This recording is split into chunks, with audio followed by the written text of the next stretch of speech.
binatang ternak yang disyariatkan, yang diperbolehkan untuk disembelihnya. Bapak Ibu rahimahullah, apa dasar kurban itu sendiri?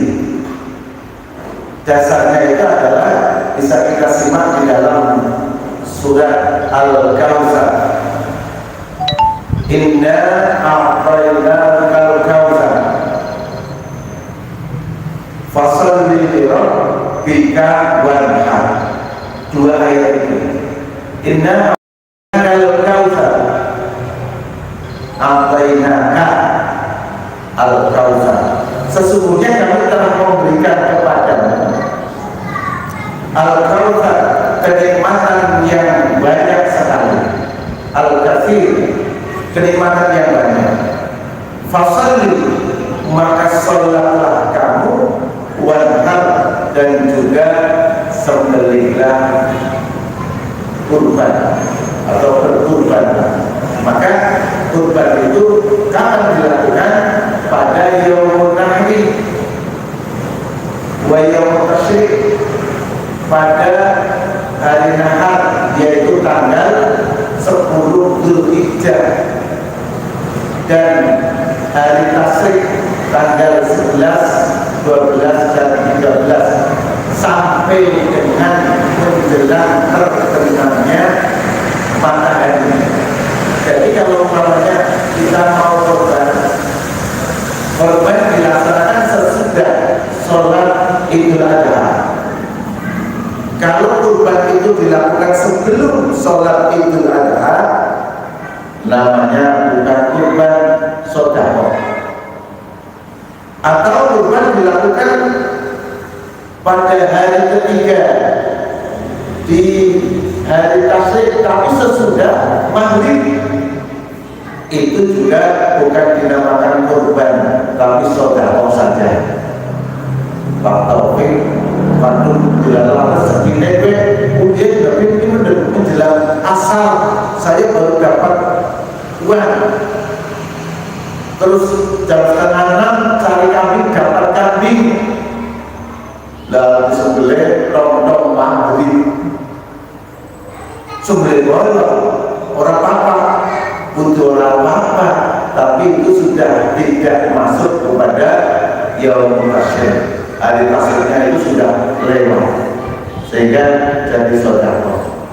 Disembelih baik ulik bagaimana kalau jamaah malam Sabtu masih pilihan, mesti masak enak, cucukan enak. Jadi kami telah memberikan kepada Al-Kautsar kenikmatan yang banyak sekali. Fasholli, maka hendaknya kamu bersolat. Kemudian wanhar, lakukanlah kurban karena Allah Subhanahu wa Ta'ala. Atau hadis Nabi yang mengatakan, man wajada sa'atan li ayyi qafiya wa lam yuqfi fala yaqrabanna musallana. Barang siapa wajada sa'atan, dia mendapatkan kelonggaran rezeki, mendapatkan keluasaan rezeki, keluasan rezeki untuk melakukan dohiyah, itu kurban. Walan dohi, sedangkan tidak melakukannya, fala yaqrabanna musallana, kata Nabi, maka janganlah engkau mendekati tempat sholat kami. Ini yang menjadikan beberapa ulama mengatakan dasar inilah yang dikatakan wajibnya berkurban. Tapi kayak Imam Hambali mengatakan wajib, tapi ulama yang lain wajibnya itu bagi orang yang mendapatkan sa'atan, mendapatkan kelonggaran, mendapatkan keluasan rezeki, itu wajib menurut Imam Hambali. Tapi Imam Syafi'i mengatakan ini sunnah muakkadah, sunnah yang sangat dianjurkan sekali untuk bisa melaksanakan. Sampai-sampai Nabi itu mengatakan fala yaqrabanna, janganlah sekali-kali kamu mendekati musola ini, artinya tempat sholat. Hadis mengatakan hadis ini memang bukan hadis sahih, termasuk di dalam hadis juga dikatakan hadis ini bukan termasuk hadis sahih karena ada perawi yang tidak diakui tentang kedomitan, tentang hafalan hadisnya, hafalannya tidak diakui, sehingga hadis ini memang disebut dengan hadis yang dhaif. Muhammadiyah sudah tidak lagi melaksanakan atau menjadikan dalil hadis-hadis yang dhaif itu. Sebagian itu kan ada yang mengatakan ya dhaif lumayan daripada kata ulama ataupun omongan seseorang. Jadi Muhammadiyah enggak. Jadi harus sahih yang makbulah, sahih yang memang dapat diterima. Oleh karenanya jamaah rahimahullah, pelaksanaan kurban ini banyak dan ada di sebagian masyarakat kita. Ketika bagi orang yang kurban itu ada yang mengatakan tidak boleh memakan dagingnya. Mungkin di atas atau di daerah kita, ya di tempat saya juga sama.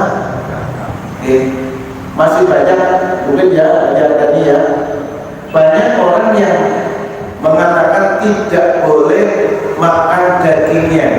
Karena apa? Nanti orang shofibul kurban minta kepalanya. Engkau nakana weduse seorang gendas melaku jadi kayak medeni, atau shofibul kurban itu minta buntutnya. Ya kok weduse orang buntutnya nek jalur sikile orang pincang. Apa dasar mereka? Dasar mereka yang mungkin hanya mendasarkan kepada logika semata. Yang dinalar dasar itu jalur, kepalanya sudah dimintai, tidak ada kepalanya nanti. Atau pupunya, pahanya sudah diambil, maka dia sudah tidak punya paha. Logikanya seperti itu. Tetapi Allah Subhanahu wa Ta'ala ini sebagai dasar hukum untuk kita menyampaikan kepada masyarakat dalam surat Al-Hajj surat ke-22 ayat 36, yang di sana dikatakan a'udzubillahi minasyaitonir rajim, bismillahirrahmanirrahim, wal bunna ja'alnaha lakum min sya'airillah lakum fiha khair fadhkuru ismallah 'alaiha sawafa fa idza wajabat junubuha faqulu minha wal qani'a wal mu'tar. Dan telah kami jadikan untuk kamu sekalian unta-unta sebagian dari syiar Allah. Di dalamnya kamu akan mendapatkan kebaikan yang banyak sekali. Maka sebutlah nama Allah, fadhkurullaha smallah, fadhkurusmallah alaiha swafa. Sebutlah nama Allah ketika kamu menyembelihnya dalam keadaan berdiri dan telah terikat. Kemudian apabila telah roboh, maka fakulu minha, makanlah sebagian, wa ta'imul qani'a wal mu'tar, dan berikanlah makanan kepada orang yang rela ada yang ada padanya, artinya orang yang tidak meminta-minta dan orang yang meminta-minta. Kadzalika sakharna lakum la'allakum tashkurun. Demikian kami telah menunjukkan unta-unta itu la'allakum tashkurun. Mudah-mudahan kamu sekalian dapat mensyukurinya, berterima kasih kepada Allah Subhanahu wa taala. Inilah dalil di mana kita boleh memakannya. Jadi tidak ada istilahnya dilarang makan, malah yang memerintahkan itu Allah sendiri. Fakulu minha, makanlah sebagian daripada daging yang engkau korbankan. Jadi tidak ada larangan. Jika ada orang melarang tidak boleh makan dagingnya, terus kemudian silakan jenengan tumbas daging sapi apa daging kambing dilimas sendiri, apa dimasak nanti dimasak sendiri. Lalu dheweke dimasak atau korban sapi, kenapa harus beli ke pasar? Dawuh Gusti Allah, fakulu minha, makanlah sebagian daging yang engkau korbankan itu. Wal-imul qani'a wal-muqtar, dan berikanlah makan kepada orang-orang yang ada pada dirinya, maksudnya orang yang tidak meminta-minta. Jadi kalau umpamanya ada orang yang tidak meminta-minta, kemudian kita itu biarkan saja orang yang jadi kita, orang apa, tapi dawuh dari Allah berikan, mereka beri. Kita kan biasa ketika sedang menyembelih atau mungkin sedang nguliti sapi, kambing, ada orang datang ke kita, datang ke tempat penyembelihan, dia duduk saja di situ.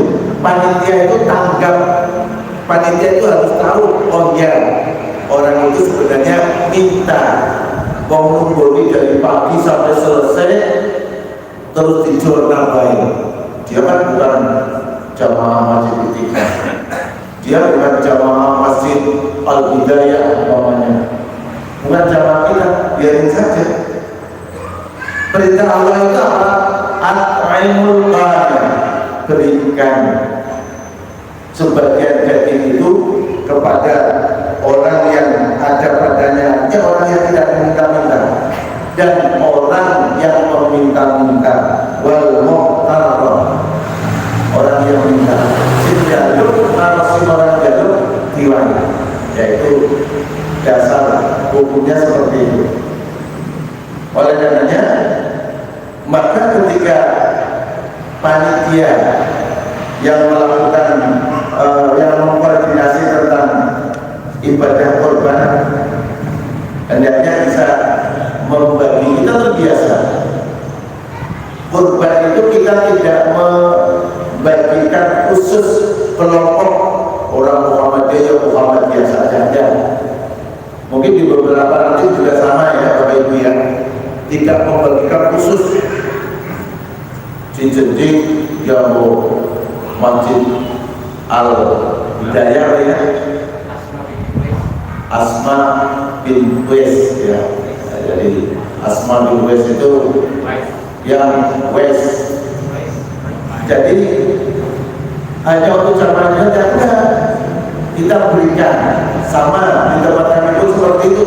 Orang-orang yang tidak termasuk jamaah kita beri, termasuk Idul Fitri ketika kita membagi zakat fitrah sama. Jadi jangan membeda-bedakan satu dengan yang lain, karena disinilah letak kita itu berdakwah kepada mereka. Sehingga bagi matulanam ini yang bisa berupa kambing, domba, bili-bili, sapi atau kerbau atau unta, Ini yang termasuk bahimatul an'am. Kalau di dalam Al-Quran dikatakan bahimatul an'am, maka itulah yang bisa untuk kita lakukan. Kemudian apa saja kriteria yang memang harus kita laksanakan khususnya untuk binatang ternak yang boleh dan yang tidak boleh. Yang boleh untuk kita korbankan otomatis binatang ternak yang sudah memenuhi syarat umurnya. Kalau unta 5 tahun, kalau sapi itu 2 tahun ya. Kemudian untuk kambing minimal 1 tahun. Maka usahakan secara fisik yang akan dikorbankan itu, kalau mau korban kambing atau korban sapi, secara fisik tidak ada cacatnya, tidak cacat. Cacat yang dimaksud adalah pertama mungkin al-awra, artinya tidak buta. Jadi tidak buta ketika mau disembelih. Atau al-mardah, yang kedua tidak dalam keadaan sakit. Kemudian korban jangan carikan binatang yang memang sehat. Yang ketiga al-arja, artinya tidak sah binatang ternak yang pincang. Bahasa itu pakai dengklang ya, dengklang. Tapi kalau umpama, nah itu dengklang yang pincang dari awal. Tapi bagaimana kalau umpamanya binatang ternak yang akan kita korbankan sedang dibawa ke tempat, kemudian terjatuh, kakinya patah, maka ditanya jawab itu tidak mengapa, karena itulah musibah. Sedang dibawa, karena di itu perjalanannya kayak keok, itu kan ya, tergilir, nah kakinya patah atau dengklang ya, maka bukan termasuk penyakit ya, karena musibah. Kemudian yang keempat al-kasir, buat al-kasir, binatang yang kurus dan kotor. Jadi harus cari yang gemuk-gemuk. Monggo kira-kira yang gemuk siapa yang patut untuk korban. Jadi harus dalam keadaan gemuk, aja korban kering-kering. Jadi korban yang gemuk, kurus dan juga kotor. Kurus, kotor banget. Itu memang sebaiknya untuk bisa dihindari. Oleh karenanya harus sehat dan juga harus dalam keadaan gemuk. Kemudian bagaimana teknis pelaksanaan tata cara kurban itu? Teknisnya pertama memang harus menggunakan alat untuk penyembelihan yang tajam. Ini disunahkan oleh Nabi, tidak boleh menyakiti binatang ternak yang akan dijadikan untuk kurban. Jadi mantapkan dulu, siapkan dulu pisau atau pedang yang tajam, 1, 2, 3 kali selesai. Mungkin yang biasa jaga di sini Pak Haji Saiful sering ya, jaraknya. Oh iya. Karena ada orang yang memang ada takut ya, pas saja ya. Jadi kadang orang ada yang merasa takut ketika jaga. Saya pernah nyembelih di salah satu musola yang nutupi pakai godong, pakai daun itu, dia takut pada darah. Yang jadi korban itu ya yang membeli itu. Yang dongannya kan ngomong, aku lebih gerakan putih. Ya diam saja. Tolong pegangin ya, gitu. Pegangin. Ketika saya sudah dapat yang boleh, ini diangkat. Itu sudah nyemprot semua ke muka saya. Yang bertanya asin-asin jadi itu nggak dia. Jadi ya. Tapi yang orang-orangnya makan darah, ya boleh saja. Jadi ada rasanya mana masih hangat mami ya. Jadi dia kok lari, ini diangkat, dia sudah baju muka untuk mata, jadi pakai kacamata sehingga tidak kena. Ini pengalaman ketika menyembelih kurban. Jadi gunakan pisau yang tajam atau beduk yang tajam. Kemudian kata Nabi, ketika Nabi menyembelih itu diarahkan menghadap ke kiblat.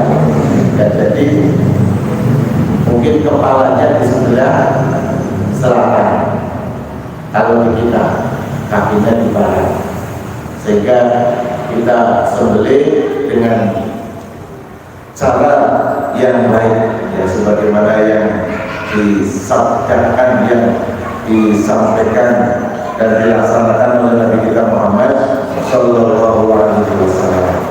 Oleh karenanya ini merupakan pelajaran yang berharga. Kemudian kalau Nabi mengatakan Bismillah wallahu akbar, Allahumma ad'ani wa an man lam yutaqi min ummati. Ya, Nabi pernah suatu ketika setelah sholat Idul Adha, kemudian ada yang memberikan kambing kibas. Kambing kibas itu kambing yang sangat besar sekali, beda dengan kambing-kambing kita, diberikan pada Nabi. Kemudian Nabi itu berdoanya seperti itu ketika mau menyembelih. Ada kata-kata Bismillah wallahu akbar, Allahumma hada anni wa hada wa an man lam yudkhil min ummati. Dengan menyebut nama Allah, Allahu akbar, Allah yang maha besar. Ini sembelihan dariku, dari Nabi, dan dari umat yang tidak melaksanakan kurban dari umatku. Padahal satu kambing, maka ini yang kadang menjadikan dasar satu kambing itu bisa untuk umat Kanjeng Nabi kafir. Tapi kan Nabi ini mendoakan untuk umatnya. Tapi di dalam hadis lain bahwa satu kambing untuk satu orang.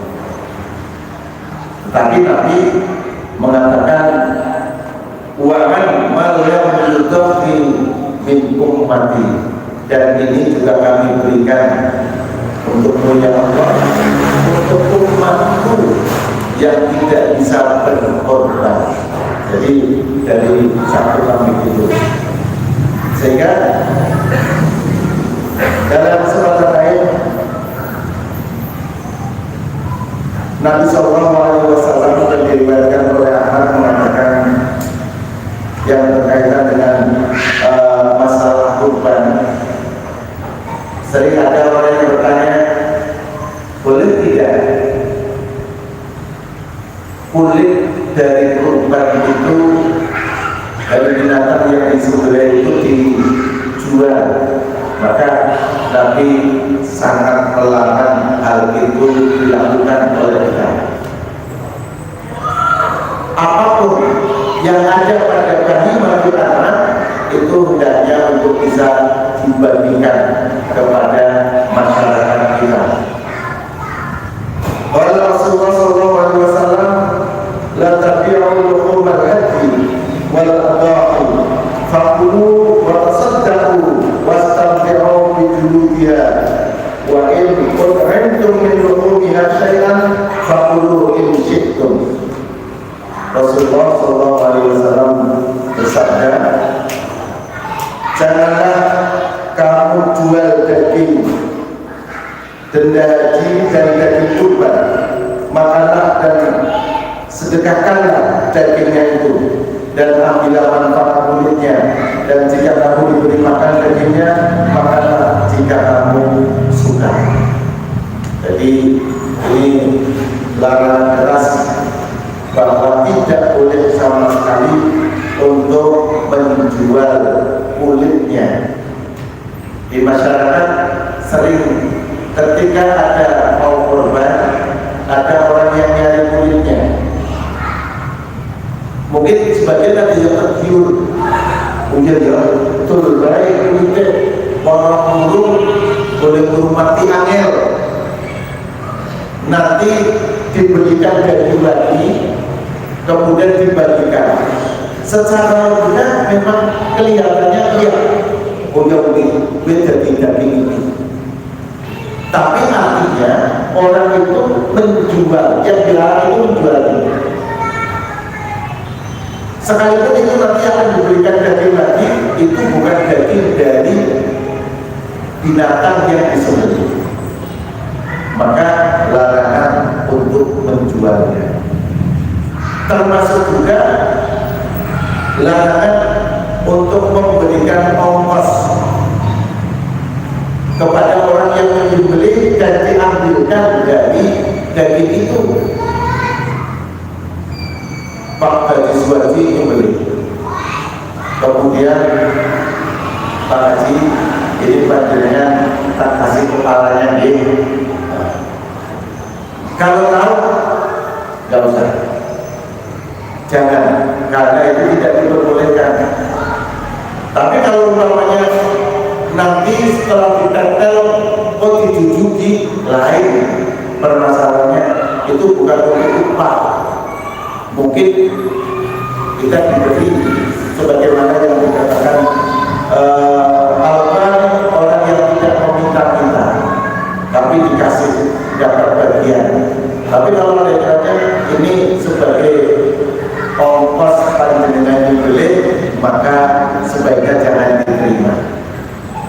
Jika diberi dengan mungkin Pak sekedar untuk bensin, tidak diambilkan dari hukumnya, dari darinya, itu diperbolehkan. Jadi ini yang terjadi di masyarakat, karena di masyarakat saya melihat dan dapat laporan ada penjagal seorang kiai yang ketika mau menyembelih kambing itu dari rumah sudah membawa kandi, bawa kandi, bawa apa itu tas, ya tas plastik itu.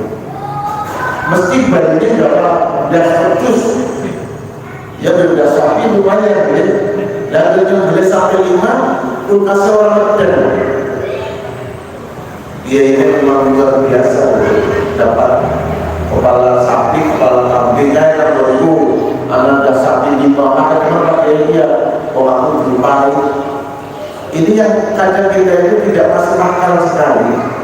Mereka justru membisniskan untuk penyembelihan kurban, membisniskan kiainya itu. Sama saja ketika hanya Idul Fitri mendapatkan zakat fitrah.